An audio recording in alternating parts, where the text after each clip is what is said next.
How to disable notifications light color on WhatsApp. Hello guys, in today's video I'm gonna show you how to disable notifications light color on WhatsApp. First thing, go to WhatsApp and here you will find these 3 points in the top corner and click settings.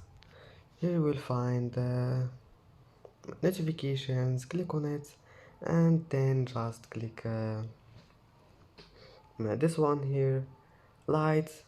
Just click on it and here you can change it, and if you want to disable it just click none, and that's it. It's easy. Now just go back, it will be saved. And that's it for today's video. If you like this video, don't forget like and subscribe, and thank you for watching this video until the end. And now see you in the next video.